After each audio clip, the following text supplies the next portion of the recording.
The match preview for Vitesse this week, well, I say this weekend, tomorrow night at the Tottenham Hotspur Stadium under the lights. Obviously, it will be Antonio's first game. How are you expecting Spurs? How strong do you think Spurs will go tomorrow night, or Antonio will go tomorrow night? Joe, I've been thinking about this the whole time since this has been appointed. With it being a home game, if it wasn't the state, if we were top or whatever, I could see him saying, right, I'm going to use this to gauge some players. But regardless of Conte and what his stature is, and he doesn't deserve to be in this cup, we are in this cup, and he needs to get us out of it.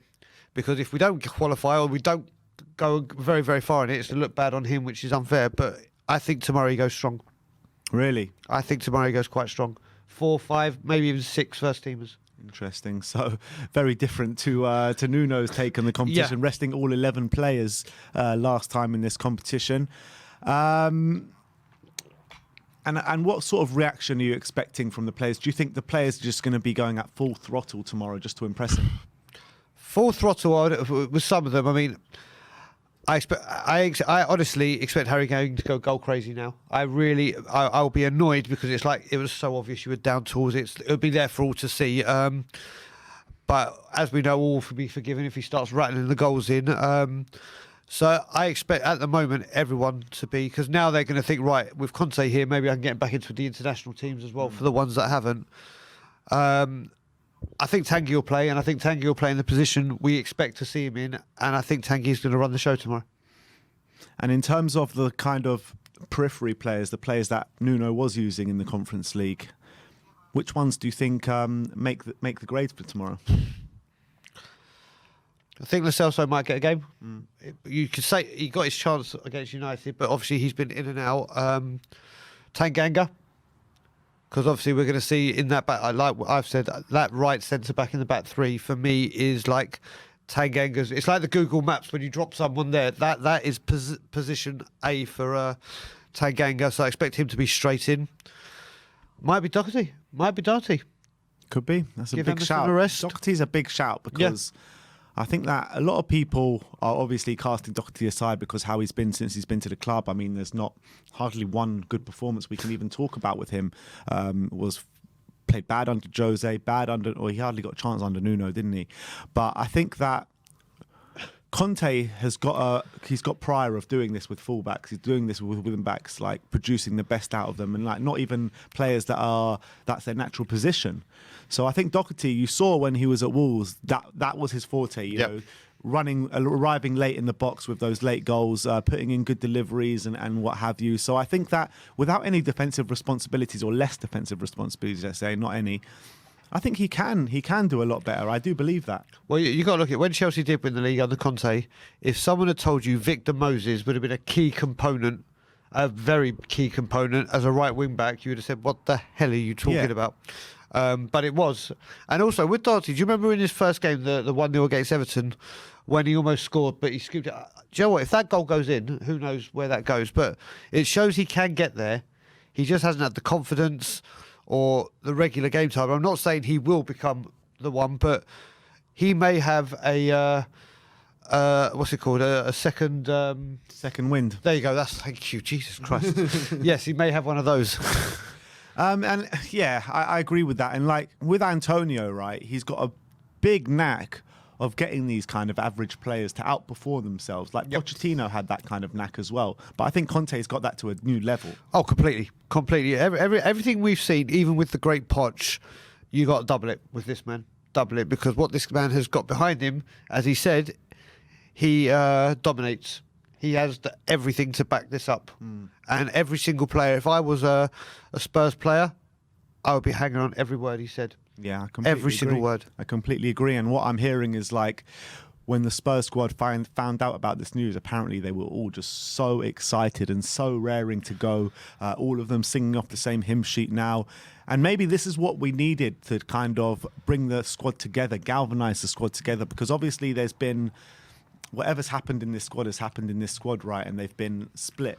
Because when we had Pochettino in his pomp, this squad was so together. Probably the most together squad in the Premier League. And then it turned into probably the most separated squad in the Premier League, right? Is this maybe what we needed to galvanise everyone? We do need it. We do need to galvanise everyone. But then what you got to remember is those people, and I'm going to keep using Dele because I still want him gone, is now going to turn because he knows, I've been found out now that if I don't get onto this, I ain't going to play. And we'll see what we normally. The thing is, the proof is there with Dele. He comes, new manager bounce, plays well for a little while, then reverts back to his old style. And I think it's too late for him. I really, really do. It'll be a few of those players like, right, I've got to try. Like Ben Davies.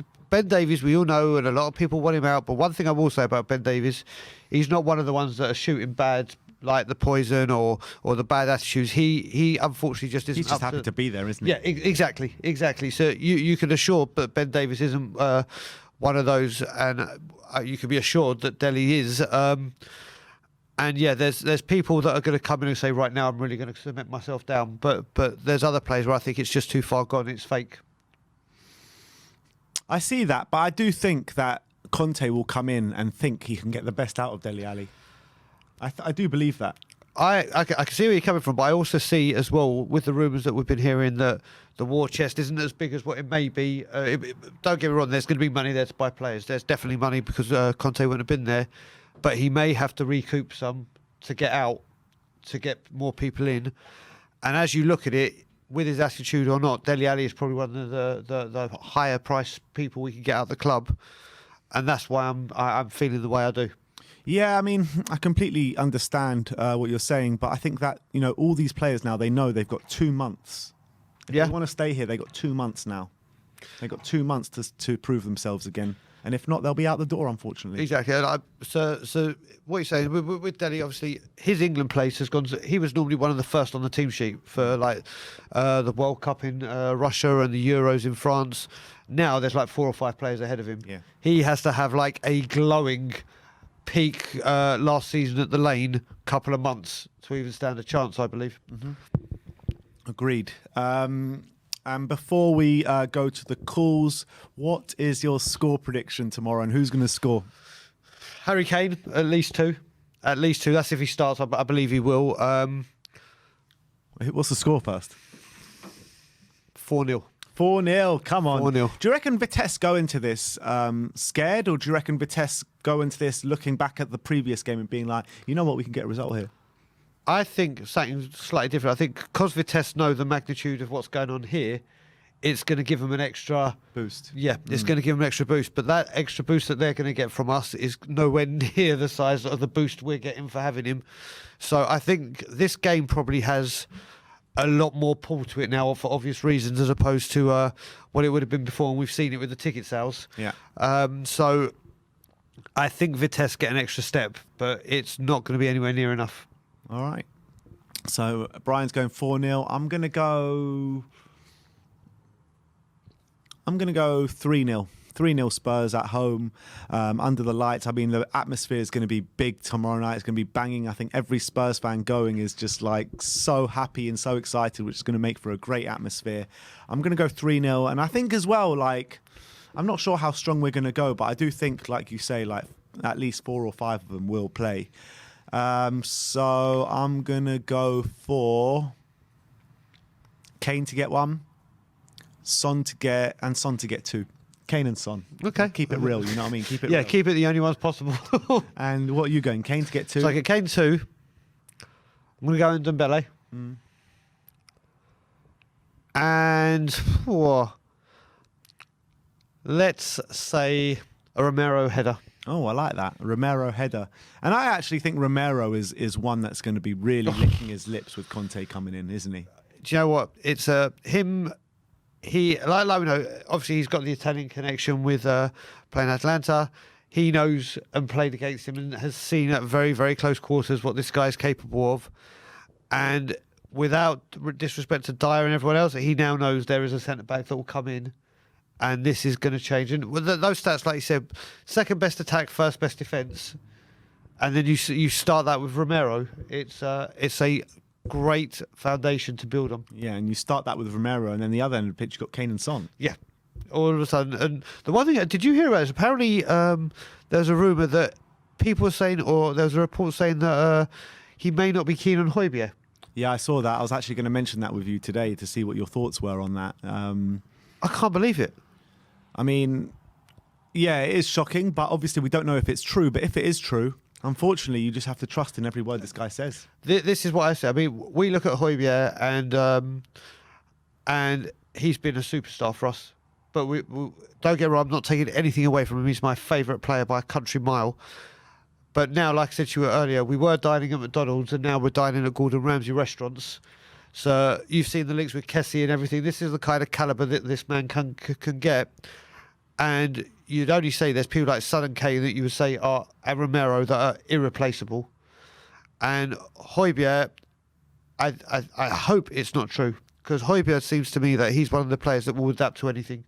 And you know what you're going to get from him physically, mentally, and working for the team. So I'm hoping it is just nonsense. But when you're looking at that, right, when you're looking at our midfield problems that we've had this season and for the last couple of seasons, and when you're looking at the personnel we've got, right, you've got, let's say we're going to play 3 midfielders, right? Yep. Skip as the base at the anchor. And 2 midfielders, one as a box-to-box and one a bit more creative. And Højbjerg is going to be that box-to-box one.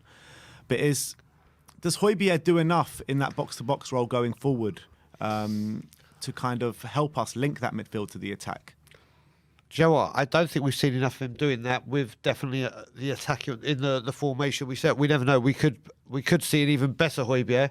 But it's definitely a test for him now because it will be a different position and a different playing style for him. And I have full confidence that he'll adapt. I just hope Conte feels the same.